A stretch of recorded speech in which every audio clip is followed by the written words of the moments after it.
I'm Leo Vance, and at 33 I call Denver, Colorado my home. I run my own tech company, a startup that I built from the ground up.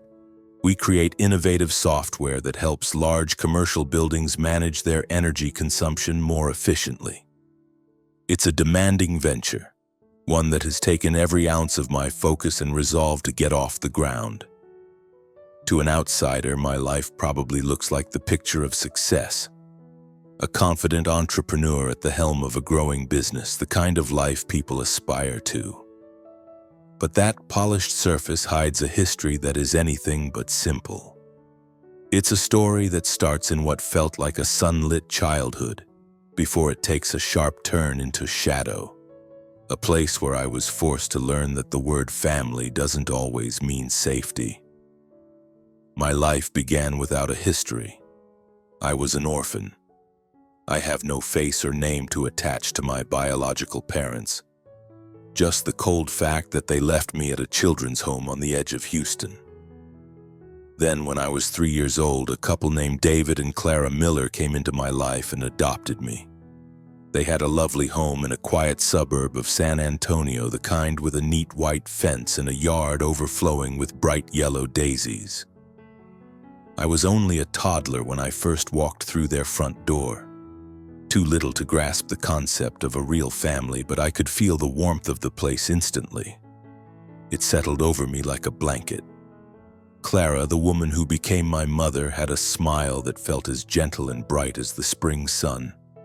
She would pull me close, her voice soft as she sang me to sleep or told me whimsical stories about clever rabbits outsmarting foxes in the woods. David, my adoptive father, was a towering figure with a serious expression from his long days at the bank, yet he never failed to toss a basketball with me in the driveway when he got home. I started calling them Mom and Dad, and from a child's trusting perspective, it was simple. I was theirs and they loved me. There was no reason to think otherwise. Those first years felt like living inside a soft, pastel-colored dream. I can still conjure the feeling of those Sunday mornings, the whole house filled with the scent of warm butter and sugar from the cookies Clara baked at the kitchen table. I'd sit beside her, my brow wrinkled in focus as David patiently guided my clumsy fingers, teaching me the loops and pulls of tying my own shoelaces. My favorite place in the world was the backyard, home to a sturdy wooden swing that David had built just for me. "You're going to soar like an eagle, Leo," he would shout with a laugh, pushing me so high my stomach would flutter. From the peak of each arc, I could see Clara waving from the back porch, her smile making me feel secure and loved. In those sun-drenched moments, my world felt unshakable.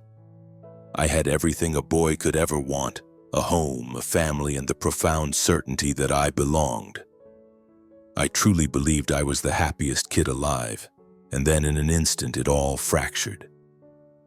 The year I turned 6, Clara gave birth to twins, a boy and a girl we named Noah and Sophie.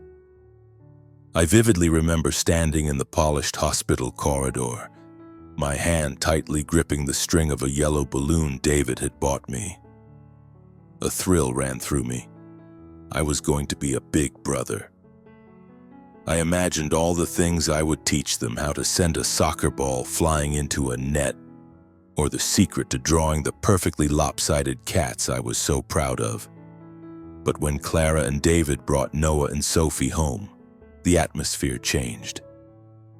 Clara's gaze, once so full of warmth for me, now seemed to look straight through me. That special smile, the one I thought was mine, was now aimed only at the 2 infants sleeping in their cribs. David was the same. He was completely consumed by the needs of the twins, and our basketball games in the driveway simply vanished. The ball sat by the door, gathering dust.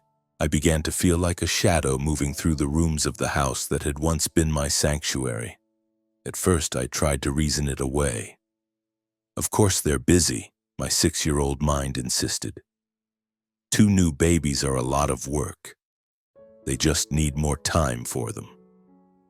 I decided the best thing to do was to make myself useful, to earn back my place. I tried to help in any way I could, mopping the kitchen floor, folding the tiny piles of baby clothes, and even softly singing the lullabies Clara used to sing to me when the twins cried and she looked exhausted.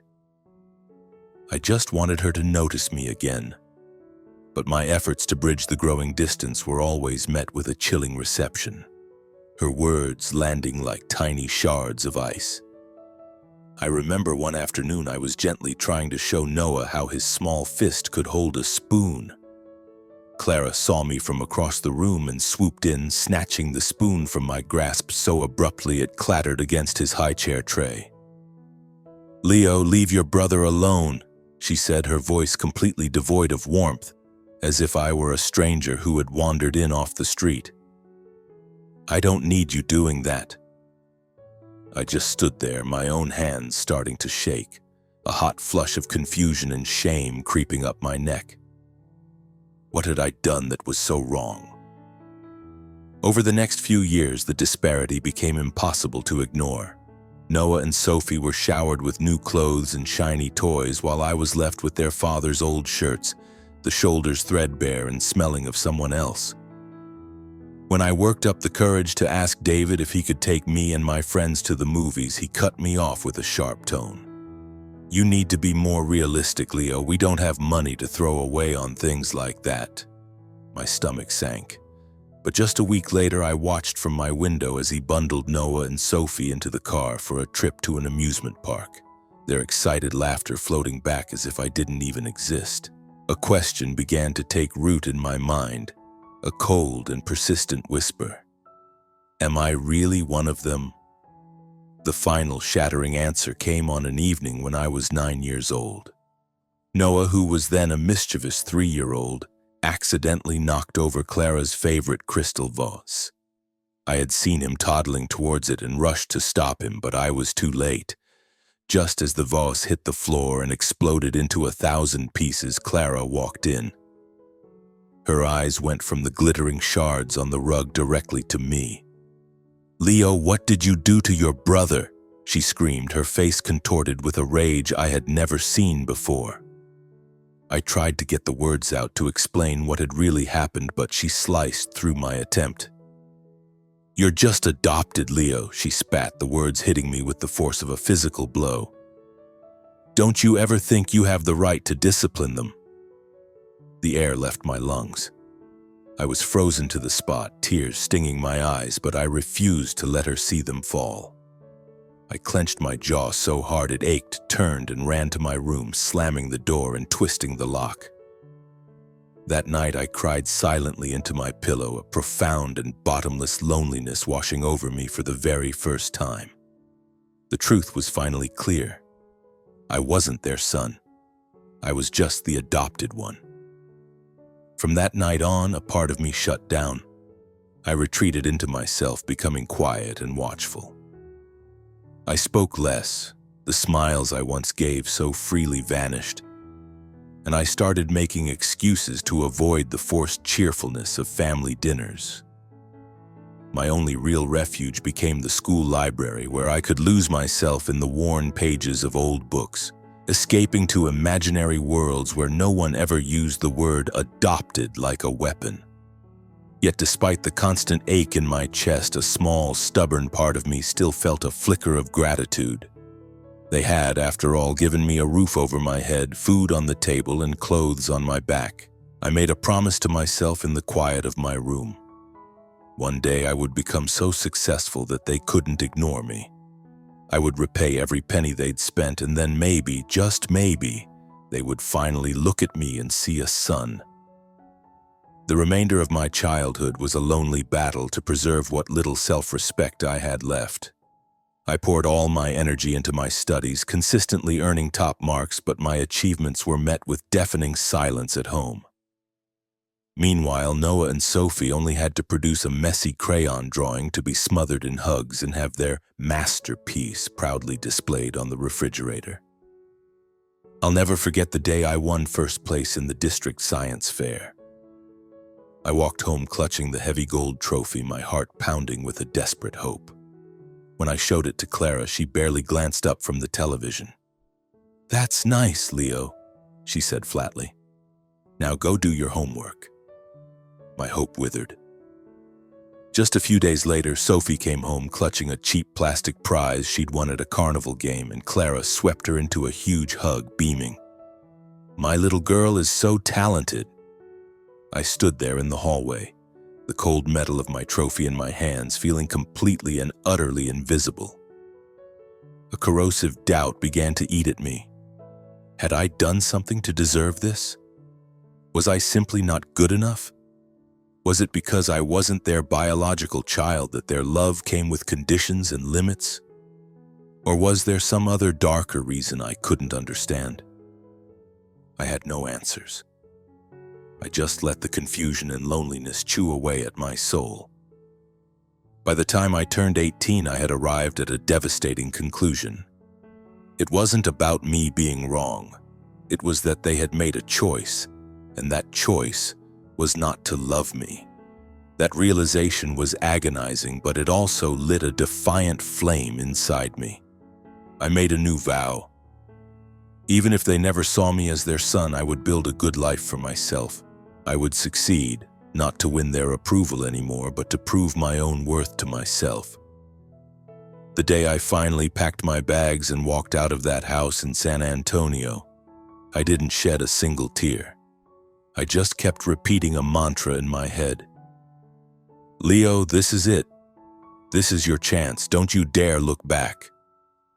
And so I left, carrying the deep scars of my childhood, but also nurturing a fragile spark of hope that somewhere out there I would find a place where I truly belonged.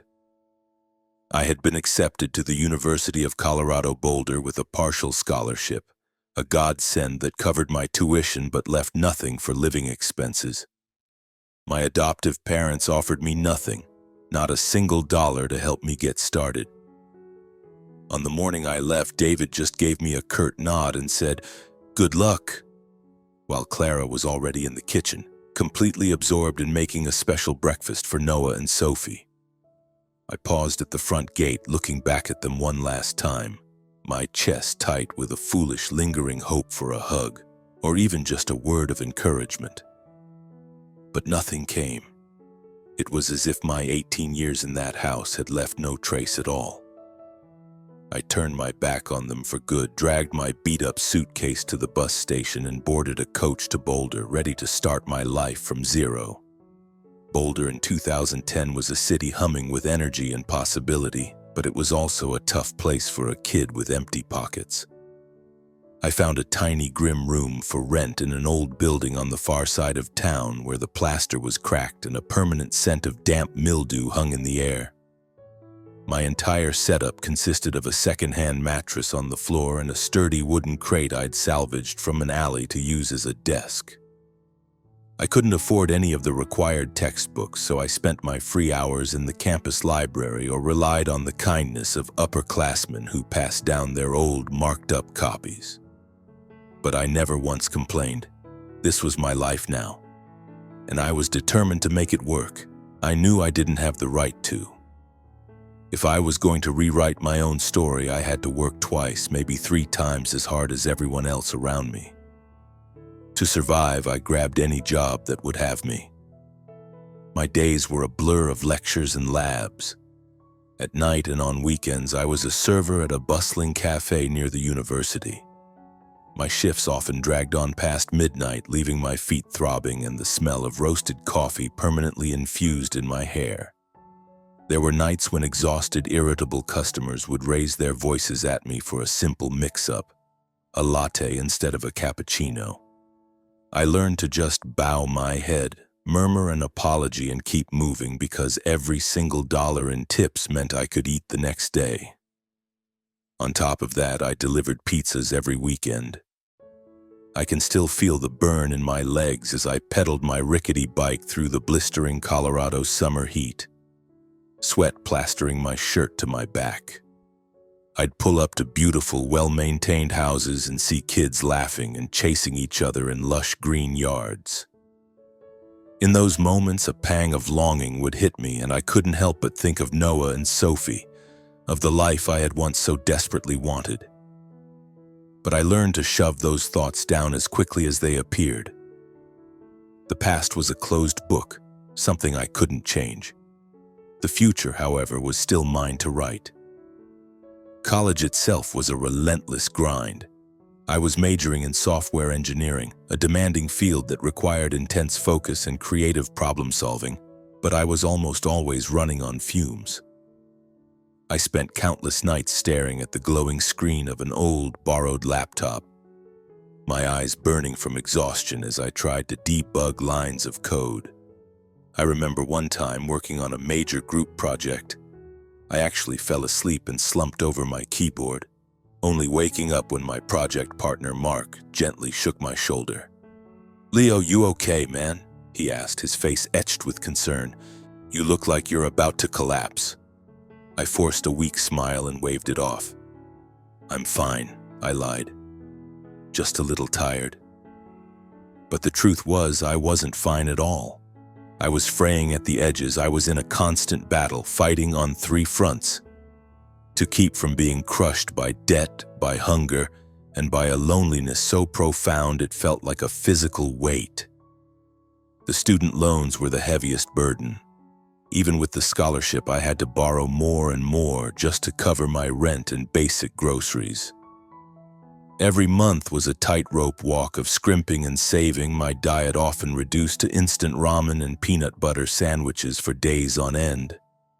I vividly remember one evening staring into my wallet at the 3 single-dollar bills inside, with the electricity bill due in 2 days. I sat there in my dark, cramped room, a wave of despair washing over me, wondering if I had made a terrible mistake. But then, the memory of my childhood would rush back, the sting of those words, "You're just adopted," as sharp as ever. No, I couldn't give up. If I failed now, if I let myself fall, it would be like admitting they were right all along, that I really was worthless. I angrily wiped the tears from my face, pushed myself to my feet, and got back to work. Through all of this, I never once reached out to my adoptive parents for help. I had their phone number tucked away, but I never dialed it. A part of me knew with a certainty that ached that they wouldn't care. But another, prouder part of me was determined to make it on my own 2 feet. I swore to myself that even if the entire world turned its back on me, I would build a good life. Not to make them regret their choice, but so that I would never have to regret my own. Still, there were nights, long and suffocating, when I'd lie awake on that lumpy mattress and my mind would drift back to them against my will. I'd wonder how Noah and Sophie were doing, whether my name ever came up in conversation. Did they ever think of me? Once I pulled out the one old photograph I'd kept, a family picture taken when I was 5. I'm standing between Clara and David, beaming a huge, innocent smile. Looking at that happy little boy felt like twisting a knife in my own heart, but I refused to cry.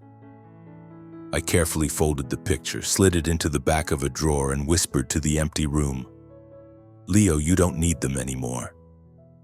Slowly, like the first hints of dawn after a long night, I started to find glimmers of light in the darkness. I made a few real friends at the university, people who knew nothing about my past but accepted me for who I was.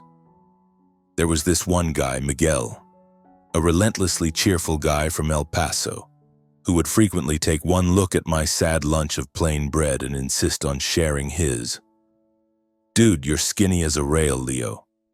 Eat this," he'd say, pushing a warm, fragrant taco into my hand and refusing to take no for an answer. It was small moments like that, simple acts of kindness, that started to chip away at the wall of loneliness I'd built around myself.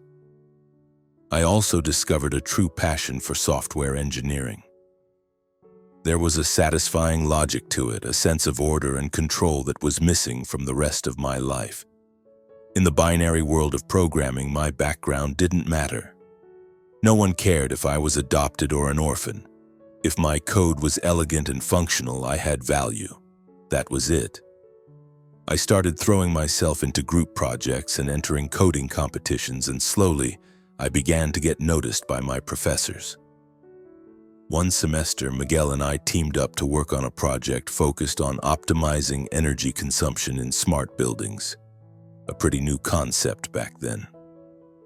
Our project ended up winning second place in a statewide collegiate competition, and for the first time in my life, I felt a powerful surge of confidence. I felt like I could actually achieve something great, but life never stays bright for long. During my junior year, I got an unexpected call from an old high school friend back in San Antonio. "Leo, hey, I just saw Noah and Sophie at the mall with your parents," he said, his voice full of innocent cheer. "They all looked so happy. You should give them a call, man. It's been ages." The words landed like a punch to the gut, knocking the air from my lungs. I managed to force a smile into my voice, thanked him for the update, and quickly ended the call. Then I just sat there, my phone still in my hand, feeling the world tilt on its axis. They were still out there living their happy life as if I had been nothing more than a temporary house guest. A bitter question surfaced. Had they ever, even for a second, thought of me? But I violently shook my head, pushing the thought away. I stood up, walked back to my desk, and forced myself to focus on the lines of code glowing on the screen. I couldn't let the past pull me under.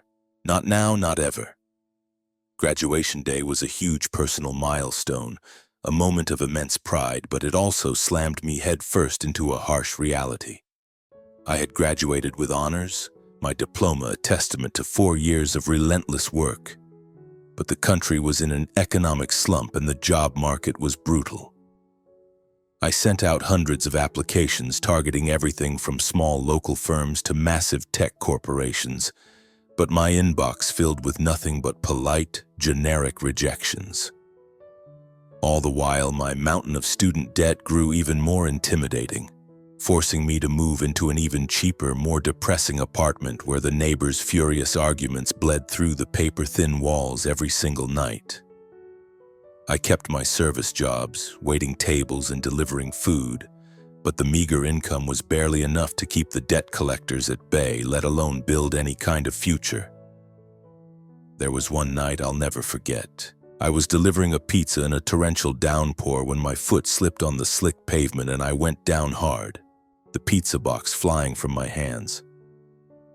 My boss docked my pay for the ruined order and the customer screamed at me on his doorstep. I just stood there in the pouring rain, soaked to the bone, staring at the soggy, cheese-smeared mess on the sidewalk. A wave of hopelessness washed over me. Is any of this even worth it? I wondered, my whole body aching. But then I felt it again, that stubborn, defiant fire that had been burning inside me since the day I left home. I picked myself up, walked back to my miserable little room and kept going. My chance finally arrived on a random afternoon when I stumbled upon an article about the booming green technology sector in Denver. Startups focused on renewable energy and using AI for environmental solutions were attracting major investment. My mind immediately flashed back to that energy optimization project Miguel and I had built in college. And in that moment, a powerful idea sparked to life. It was a massive gamble, but I knew I had to take it. I decided to dive in head first, fully aware that the path ahead was riddled with risk.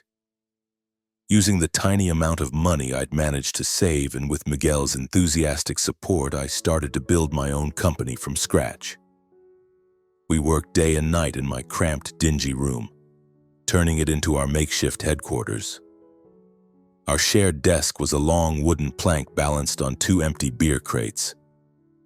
My old laptop from college, already on its last legs, would frequently freeze and crash when I tried to run the complex algorithms we were developing.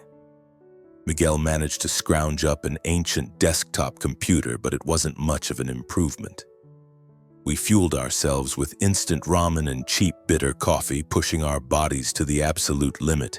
There were many nights when I would simply pass out at our makeshift desk, only to wake up when the morning sun streamed through the grimy, cracked window. Our core concept was to create an AI-driven software platform that could intelligently optimize energy usage for large commercial buildings. But transforming that idea into a functional product required capital, something we had none of. Miguel and I decided our best shot was to enter a major startup competition being held in Denver. Founders from all over the region would be there pitching their ideas to a room full of venture capitalists. The grand prize was $50,000, enough to buy some decent equipment and maybe even rent a tiny, legitimate office space. We gave ourselves 2 months to prepare, and it was the most intense period of my life. We worked grueling 18-hour days, obsessively refining our prototype and memorizing our pitch until we could recite it in our sleep. I coded until my fingers were numb and my vision blurred, while Miguel focused on creating a sleek user interface and compiling exhaustive market research. The night before the competition, I caught a glimpse of myself in the bathroom mirror. I saw a gaunt, exhausted man with deep, dark circles under his eyes, but I also saw a fierce, unwavering determination burning in them. "You can do this, Leo," I told my reflection. "You have to do this."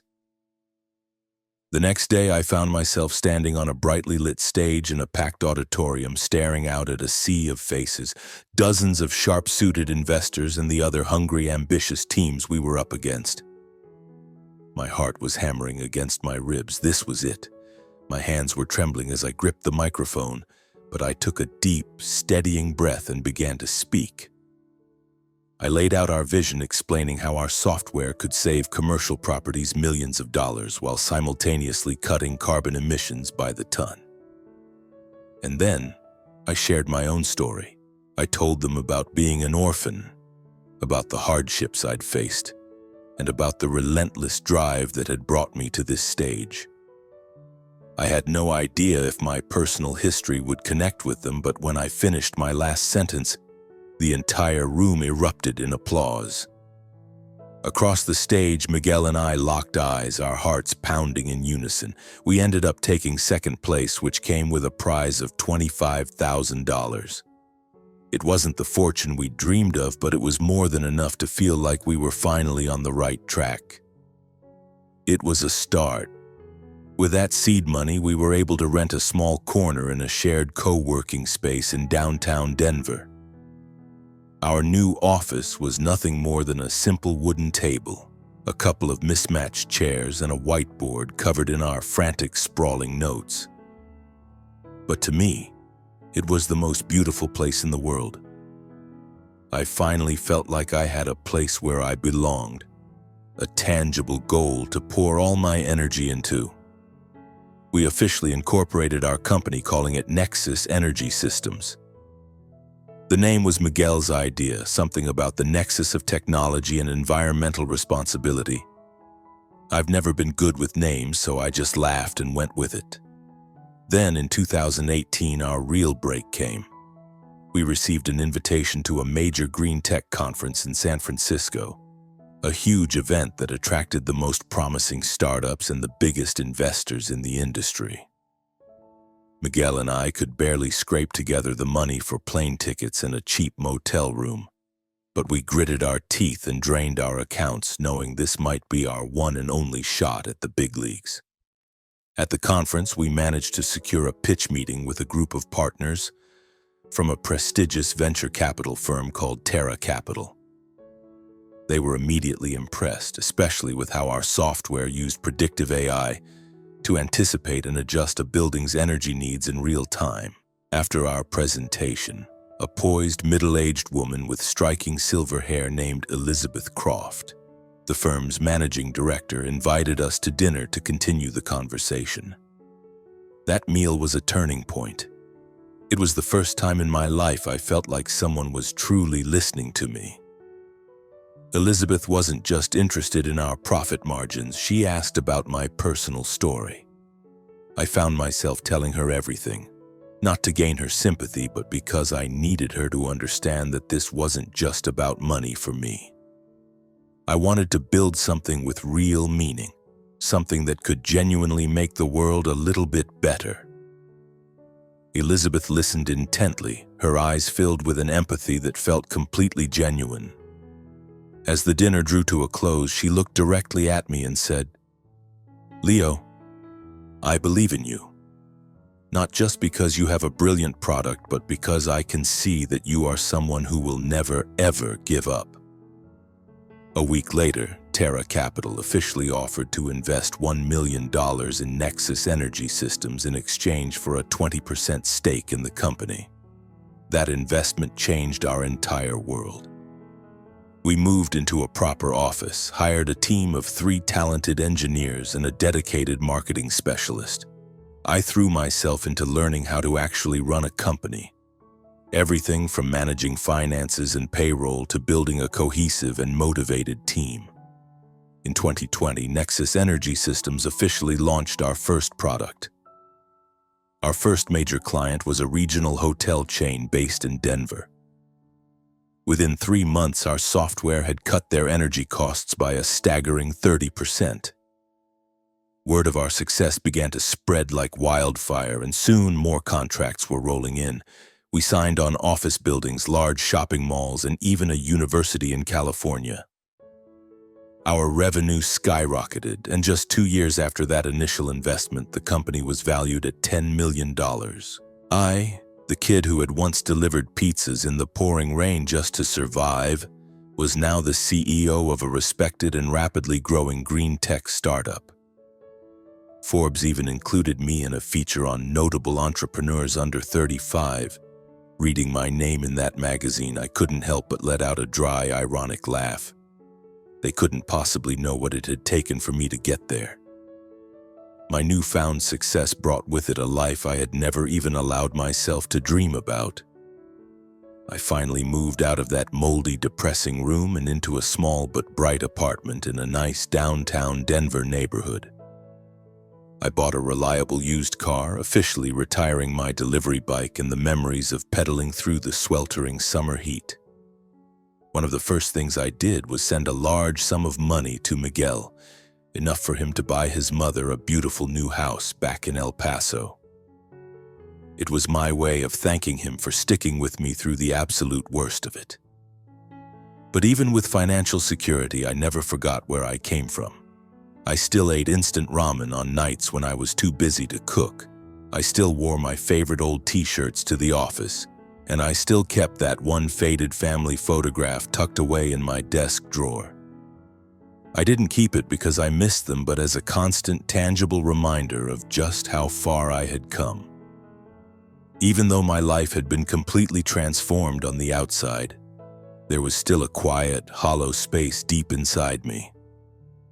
I hadn't had any contact with my adoptive parents, David and Clara Miller, since the day I left San Antonio 11 years earlier. In quiet moments, I would sometimes find myself wondering how they were. Despite the deep and lasting heartbreak they had caused me, I couldn't completely erase the gratitude I felt. They may not have loved me like their own son, but I couldn't deny the fact that they had taken me in, giving me a home when I was just a lost little boy in an orphanage. I had always told myself that one day I would repay them. Not to beg for their affection, but to prove to them and to myself that I had made something of my life, that I hadn't let the past destroy me. An idea for a grand gesture began to form in my mind. I wanted to do something so significant that it would force them to see me in a new light. Then it came to me. A beautiful beachfront villa. It would be the perfect gift for David's upcoming 65th birthday, a major milestone that deserved a spectacular celebration. In 2023, during a second round of funding, I sold a small portion of my company shares, which provided me with a substantial personal windfall. With that money, I began to quietly search for the perfect property. I finally found it. A stunning modern villa in a quiet coastal town just a few hours' drive from Denver. It was perched right on the edge of a cliff with huge glass walls that offered an unobstructed view of the ocean. It had a lush, sprawling garden and a wide, covered porch where you could sit and listen to the constant, soothing crash of the waves. The villa cost $4 million, a staggering sum, but to me, it felt worth every penny.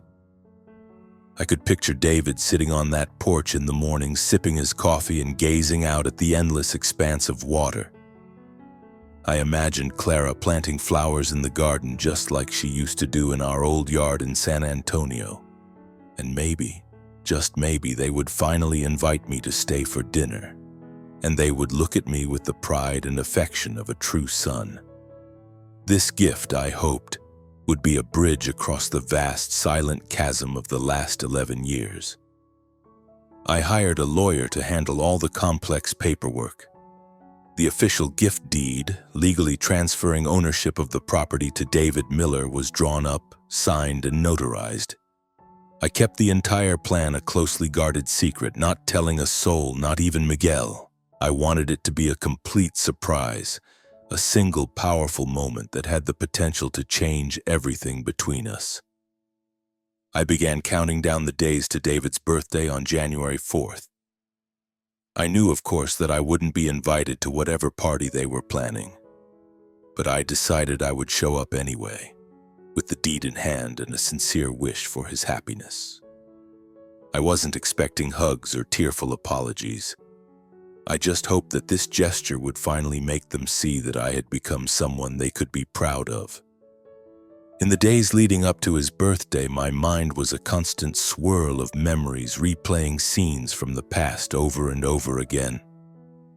Some nights, I would pull that old family photograph from my desk drawer and just stare at the face of the 5-year-old boy beaming with unadulterated joy between his parents.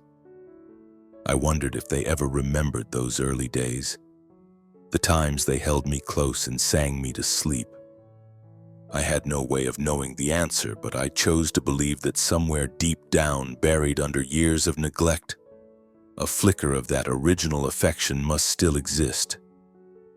This gift, I told myself, this grand gesture would be the thing to reawaken it. David's 65th birthday finally arrived. I made the drive from Denver, my heart pounding in my chest with the nervous excitement of a little kid waiting for Christmas morning. The gift deed, nestled inside a crisp white envelope, sat on the passenger seat beside me. I had put on a simple but well-tailored suit, feeling a sudden, intense need to look my best for the first time in years. During the drive, I practiced my greeting over and over in my head. "Happy birthday, Dad. I have a special gift for you." I pictured David's look of stunned surprise, Clara's slow, uncertain smile, and maybe, just maybe, a glimmer of pride in their eyes as they finally saw me as their son, no longer just the forgotten adopted kid. The 3-hour drive from Denver to San Antonio gave me far too much time to think. My mind drifted back to my childhood in that house, to the smell of Clara's buttery cookies on Sunday mornings, to the feeling of flying as David pushed me on the swing, his laughter echoing in the yard. "You're going to soar like an eagle, Leo." But then, like a film reel snapping, the memory would jump to the day Noah and Sophie were born, the day everything crumbled. I became a ghost in my own home, pushed to the margins of my own family. Clara's words from when I was 9, "You're just adopted," still echoed in my memory, as sharp and painful as the day she'd said them. And yet somehow a part of me remained grateful. They had, after all, taken in an orphan, and I was determined to repay that act with this gift, hoping it could finally erase the years of painful distance. I pulled up to the old house in San Antonio in the late afternoon. The white picket fence was still there, a fresh coat of paint gleaming in the sun. Clara's daisy garden was as immaculate as ever. The sounds of music and laughter spilled out from the backyard, where the party was clearly in full swing. I took a deep, shaky breath, my hand tightening around the envelope, and walked through the gate. My heart was racing, a familiar cocktail of hope and fear churning in my stomach. I wasn't invited. No one was expecting me, but I pushed the thought away. "You've come this far, Leo," I told myself. "Don't stop now." The backyard was crowded with people. There must have been over 50 guests, a mix of friends, relatives, and my adoptive parents' colleagues, all gathered around tables draped in white linen. A small jazz trio was playing cheerful music near the patio, and the smoky aroma of barbecue hung heavy in the air. I hovered at the edge of the crowd, trying to blend in, but the moment I took a step forward, I felt eyes on me. Noah and Sophie, now 27 years old, spotted me almost immediately. They were standing near the food table. Noah, tall and blonde, was wearing an expensive-looking shirt that was probably worth more than my first car. A condescending smirk spread across his face when he saw me. Sophie, her long hair pulled back in a high ponytail, was wearing a bright red dress. She giggled behind her hand, her eyes sparkling with the same familiar mischief I remembered from our childhood. "Well, look who decided to show up," Noah called out loudly, his voice dripping with a theatrical sarcasm that immediately drew the attention of everyone nearby. "Leo, long time no see. I'm surprised you still remember the way back here," Sophie chimed in, her voice shrill and mocking. "Oh my God, he's wearing a suit. Don't tell me you're here to beg Dad for a job at the bank." They both burst into loud, cruel laughter, as if my very presence was the punchline to a private joke. My face flushed hot with humiliation, but I forced myself to stand straighter, my knuckles white as I gripped the envelope. "I'm here to wish Dad a happy birthday," I said, struggling to keep my voice even. "And I have a special gift for him." Noah raised a skeptical eyebrow and took a step closer, the red wine in his glass sloshing dangerously close to the rim. "A special gift? Really?" he drawled, his eyes raking over me with disdain. "Let me guess, a cheap tie, or maybe one of your little drawings?" Sophie, leaning against his shoulder, added with a sly grin, "Oh, but wait, Leo, you're not the only one with a surprise. Dad has a special gift for you today, too. I bet you're going to cry when you find out what it is." They exchanged a conspiratorial look, giggling like they were sharing a delicious secret I wasn't allowed to know. "What gift?" I asked, my voice tight with a growing sense of unease. A cold dread started to creep up my spine. Noah just shrugged, his smile smug and infuriating. "You'll see. Dad's going to announce it in a little while. Trust me, you'll want to hear it before you do anything." Stupid. Their words gave me pause. A gift from David? For me? After 11 years of complete and utter silence, was it possible he was trying to make amends? I told myself not to get my hopes up, but a small, foolish part of me, the little boy who had once yearned for their love, desperately wanted to believe it. "Fine. I'll wait," I said, my voice low but firm. Noah and Sophie erupted in another round of loud, obnoxious laughter, as if my response was the funniest thing they had ever heard. "Good call, Leo, don't go anywhere," Sophie chirped, before pulling Noah back toward their group of friends, leaving me standing alone and exposed in the sea of strangers. I scanned the crowd, my eyes searching for my adoptive parents. I finally spotted them near the main table. David was wearing a tailored gray suit and Clara was in an elegant floral dress. As I started to walk toward them, they looked up and saw me. The reaction was instantaneous. I saw pure shock flash across their faces. David froze completely, his wine glass stopping halfway to his lips. "Leo," he managed to say, his voice strained and shocked, as if he were seeing a ghost. Clara brought a hand to her mouth, her eyes wide with what looked like a flicker of pure panic. What are you doing here?" she asked, her voice trembling slightly, making it clear my presence was an unwelcome disruption. I forced a smile, though my heart felt like it was being squeezed in a vice. "I'm here to wish Dad a happy birthday," I said, holding up the white envelope. "And I brought him a special gift." David's eyes flickered from the envelope to my face and back again, his expression a confusing mix of surprise and discomfort. Clara simply turned away, pointedly avoiding my gaze, her hands clasped so tightly in front of her that her knuckles were white. "Thank you, Leo. We'll talk later, okay?" David said, his voice flat and dismissive, before immediately turning back to resume his conversation with the man standing next to him. I was left standing there, feeling more like an intruder than ever, but I didn't leave. I was determined to give them the gift, to show them the man I had become. And besides, I needed to know what this special gift Noah and Sophie had been gloating about was. The party continued around me, but I was completely isolated. No one offered me a seat. No one spoke to me or asked how I'd been.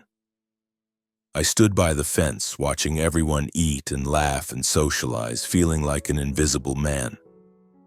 Noah and Sophie would occasionally glance in my direction, whispering to each other and giggling. I tried to ignore them, but every smug look felt like a fresh cut. I told myself to just be patient, that the moment I handed over the deed, everything would change. I pictured David opening the envelope, his eyes scanning the legal document, the realization of what I had done finally dawning on him. But a small, cynical voice in the back of my mind kept whispering, "Leo, you're hoping for way too much." And then the moment of truth arrived. David stepped up onto a small, makeshift stage in the center of the yard, tapping his wine glass with a spoon to get everyone's attention. The crowd quieted down, all eyes turning toward him. "Thank you all so much for being here today," he began, his voice warm and resonant as it carried across the lawn. "Today isn't just about celebrating my 65th birthday. It's also an opportunity for me to share a very important family decision with all of you." He reached into his jacket pocket and pulled out a folded legal document, holding it up for everyone to see.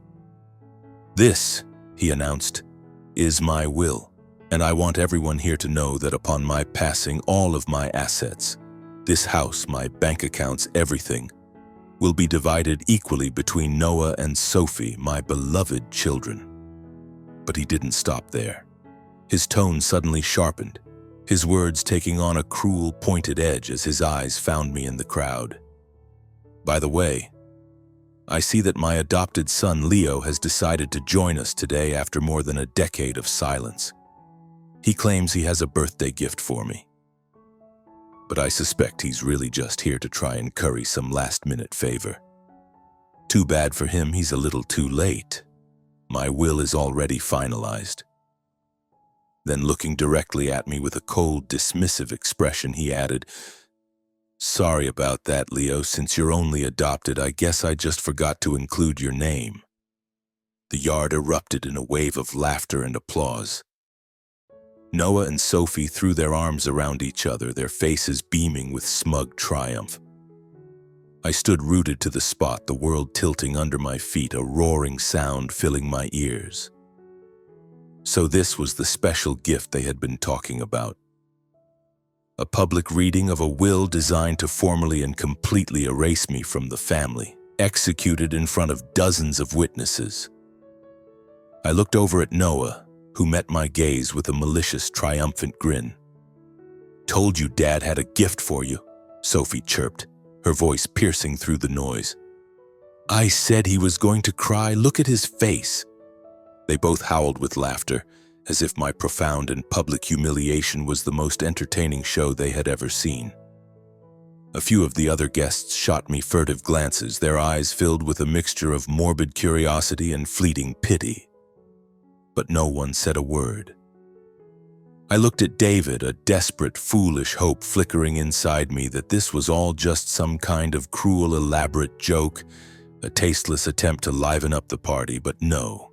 He stepped down from the platform and casually resumed his conversations, as if nothing out of the ordinary had just happened, as if I didn't even exist. Clara just stood there beside him, silent and still, her hands clasped, her face a complete blank. In that moment, my heart didn't just break, it shattered into a million pieces. All the years of back-breaking work, all those sleepless nights, all my fragile, secret hopes for a family, All of it was incinerated in a single public act of cruelty. I was suddenly that 9-year-old boy again, standing frozen in the kitchen, hearing Clara's voice snap, "You're just adopted." And now, 25 years later, those same words were being echoed by my adoptive father. Tears burned the back of my eyes, but I refused to let them fall. I would not give Noah and Sophie the satisfaction of seeing me break. I would not let my adoptive parents think for 1 second that they had won. My fingers trembling, I clutched the envelope and took a step forward, planting myself in the middle of the yard, directly in front of David. The chatter died down as the crowd fell silent again, all eyes now on me. "I came here today to repay you, not to beg for anything," I said, my voice shaking with emotion but ringing with a clarity that cut through the sudden stillness. I held up the notarized deed for everyone to see. "This is the deed to a $4 million beachfront villa. I bought it for you. I was going to give it to you both tonight to thank you for taking me in and raising me." A wave of murmurs and gasps rippled through the crowd. David froze, his eyes widening in disbelief, his hands starting to tremble. Clara covered her mouth, the color draining from her face as if she was just now realizing the magnitude of what they had done. Noah and Sophie stood a few feet away, their triumphant smiles completely gone, replaced by looks of utter shock. I continued, my voice gaining strength and conviction with every word. "I have worked my entire life, not to prove anything to any of you, but to prove my own worth to myself. I thought this gift," I said, gesturing to the torn paper, "could finally bridge the gap between us. I thought it might make you finally see me as a son. But I see now that it was never necessary." I locked eyes with David one last time, and then slowly and deliberately I tore the gift deed in half, and then in half again, letting the pieces flutter to the grass like fragments of my own broken heart. The entire yard seemed to hold its breath. Noah and Sophie just gaped at me, completely speechless. David took an involuntary step forward, his mouth opening and closing, but no words came out. I turned my back on all of them and walked out of the yard without a second glance. Behind me, the jazz trio hesitantly started playing again, but the celebratory mood had been shattered. I could hear the whispers starting up as I walked away. "That's Leo, the adopted son. How could they treat him like that?" But I didn't care anymore. I walked through the gate, got into my car, and started the long drive back to Denver, leaving that house and the last vestiges of my hope for a family behind me for good. On the drive home, I didn't cry. Instead, I felt a strange and profound sense of relief, as if I had finally shrugged off a heavy burden that I had been carrying on my shoulders for decades. In the days that followed, I threw myself back into my routine. Nexus Energy Systems, my company, was thriving. We had just landed a major contract with a chain of shopping centers in California, and my team, which had now grown to over 60 people, was working tirelessly to refine and improve our energy optimization software. I went to meetings. I joked with my employees, and I gave interviews to the media with all the polished confidence of a successful CEO. But every night when I returned to my quiet apartment, the silence was deafening. The old family photograph was no longer in my desk drawer. I had finally thrown it away.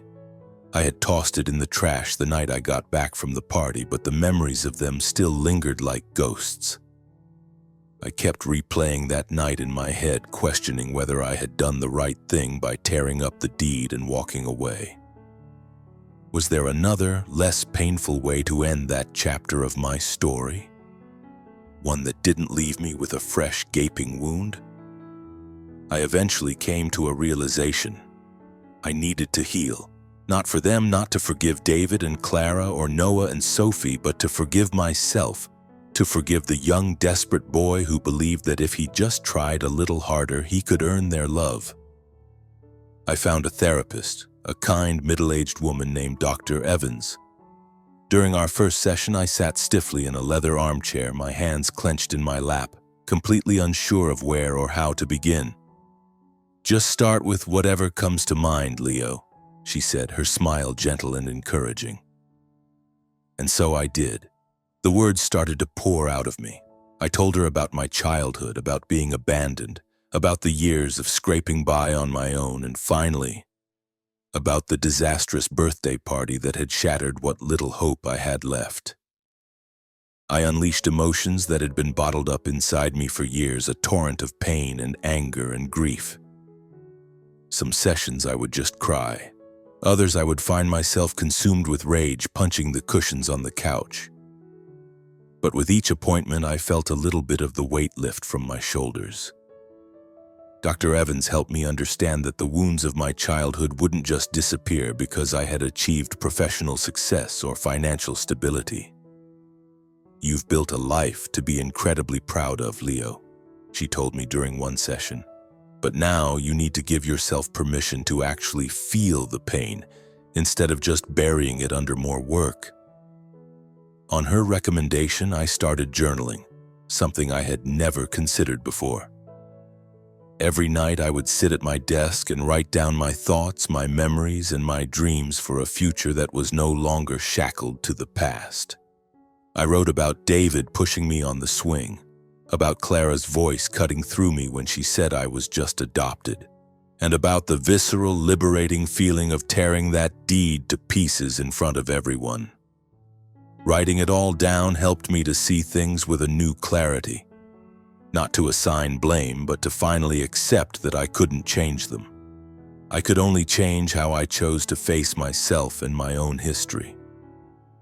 A full year passed after that fateful birthday party. I had no contact with my adoptive parents, nor did I hear a single word from Noah or Sophie. They had finally become what they should have been all along, a closed chapter in the book of my past. But life, as it turns out, has a funny way of surprising you when you least expect it. On a cool day in March, I was invited to be the keynote speaker at a major sustainable energy conference in Houston. Nexus Energy Systems had become a recognized leader in the green tech industry, and my speech was meant to inspire the next generation of young entrepreneurs. Standing on that stage in front of more than 500 people, I shared my journey, from an abandoned orphan to the CEO of a multi-million-dollar company. I didn't mention my adoptive parents by name, but I spoke honestly about the wounds that had shaped me and how I had learned to transform that pain into an unstoppable drive. When I finished, the entire auditorium rose to their feet in a standing ovation. I smiled, a genuine, unburdened smile, feeling for the first time like I had truly come a long way.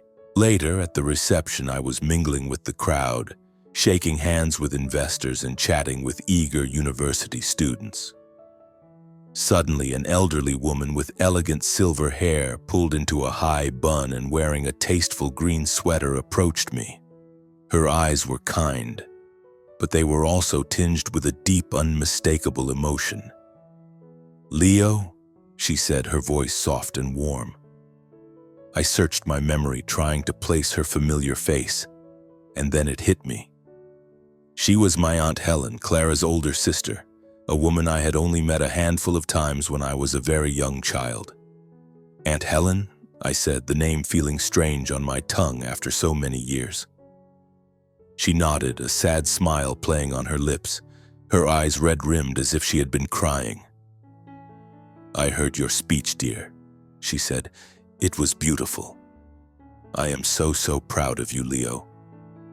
But I need to tell you what happened on the night of David's birthday after you left." We found a quiet corner in the busy reception hall, and Helen took my hand in hers as if trying to lend me some of her own strength.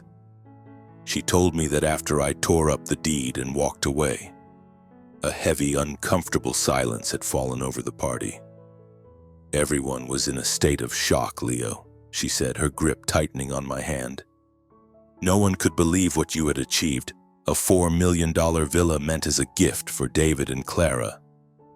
But what stunned them even more was the way you left, not crying, not begging, just with your head held high.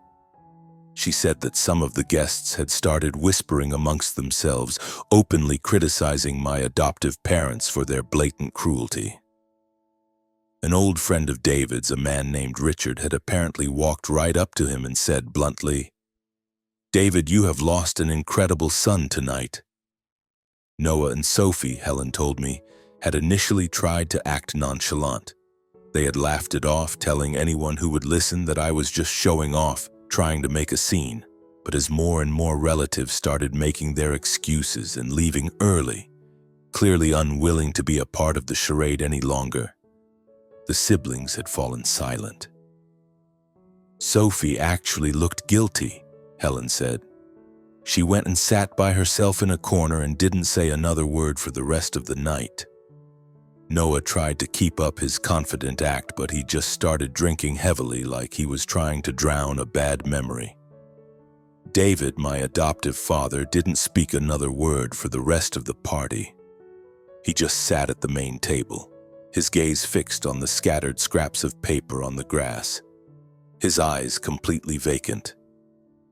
Helen said that as she was leaving, she saw him bend down and carefully pick up each and every piece of the torn deed before slipping them into his pocket. Listening to Helen's story, a complex wave of emotions washed over me. I didn't know what to feel. Was it pain, anger, or just a profound, hollow emptiness? "Do you think they regret it?" I asked, the words barely a whisper. I asked, my voice hoarse. Helen let out a long, heavy sigh and squeezed my hand again. "I believe they do, Leo, I truly do. But they are both far too proud to ever admit it. Clara never brings you up in our conversations, but I know for a fact that she secretly reads every single article that's ever been published about you and your company. And David, he's aged 10 years since that night. I think he knows deep down that he made a terrible, terrible mistake. He just has no idea how to fix it." I sat there in silence, staring out through the venue's massive floor-to-ceiling windows as the afternoon sun streamed in. I wasn't angry at my adoptive parents anymore, not really. I was just sad. Sad for the different story we could have had if only they had chosen to love me. But I was also incredibly grateful for this unexpected moment of connection. "Thank you, Aunt Helen," I said, managing a small, genuine smile. "I'm okay. I really am." She pulled me into a warm hug, and for the first time in over 2 decades, I felt a flicker of genuine warmth from someone on that side of my family. After the conference, I went back to Denver and continued on with my life. I didn't try to contact my adoptive parents or Noah and Sophie. I didn't need their regret, and I certainly didn't need their apologies. I had finally found my own freedom, not by outrunning my past, but by turning to face it head-on and then finally letting it go. In the months that followed, in addition to continuing my therapy, I found a new sense of purpose in helping others. I started getting involved in charity work, focusing my efforts on supporting orphans and families who were struggling to make ends meet. I even started my own nonprofit foundation, which I named Bright Path, inspired by my own journey. The name felt right, a path leading toward the light, even if it begins in darkness. The foundation provides scholarships for orphans, funds vocational training programs, and builds community centers in underserved neighborhoods. During my first visit to one of our new centers on the east side of Denver, I met a 12-year-old boy named Alex. He was skinny and shy, but his eyes were bright with intelligence, and they absolutely lit up when he started talking about his dream of becoming an engineer. I sat with him for a long time, just listening as he told me about his mother, a single mom who worked as a janitor, and how he was teaching himself to code on an old, slow computer at the public library. I saw so much of myself in Alex, a kid with a fire in his belly, yearning to rise above his difficult circumstances. I immediately awarded him a full scholarship from the foundation and promised to mentor him and follow his journey. When Alex threw his arms around me and whispered, "Thank you, sir," I felt a profound sense of joy that no amount of money could ever buy. My charity work didn't just help others, it was also healing me. Every time I met another child who had been dealt a difficult hand, every time I saw that spark of hope and resilience in their eyes, I was reminded that I wasn't alone. I had finally found my real family, not in that house in San Antonio, but here, in the community of people I was able to help, in my dedicated team at Nexus, and in loyal friends like Miguel who had stood by me through my absolute darkest days. I started to consciously slow down, to savor the small, simple moments in life. A quiet morning jog along the river, the taste of a hot cup of coffee in my office before anyone else arrived, a video call with Miguel and his mother, her face beaming with pride from her new home in El Paso. I was finally learning to love myself, not because of my success or any external recognition, but by simply accepting that I had always done the very best I could with the hand I was dealt. And for me, that was finally enough. I no longer needed or craved my adoptive parents' attention or their validation. That is the story of my life. It is a journey that began with abandonment, that wound its way through years of pain and neglect in a home that was never truly mine, through a lonely struggle for survival, and finally to a place of peace and freedom that I was able to find within myself. My deepest hope in sharing this is that some part of my journey resonates with yours, perhaps offering a spark of encouragement to help you stand with confidence on your own path. More than anything, I want to leave you with the conviction that you possess the courage to face the ghosts of your own past, the strength to carry on through the most profound pain, and the unwavering faith to trust that a light is always waiting at the end of the road, so long as you have the will to keep moving forward.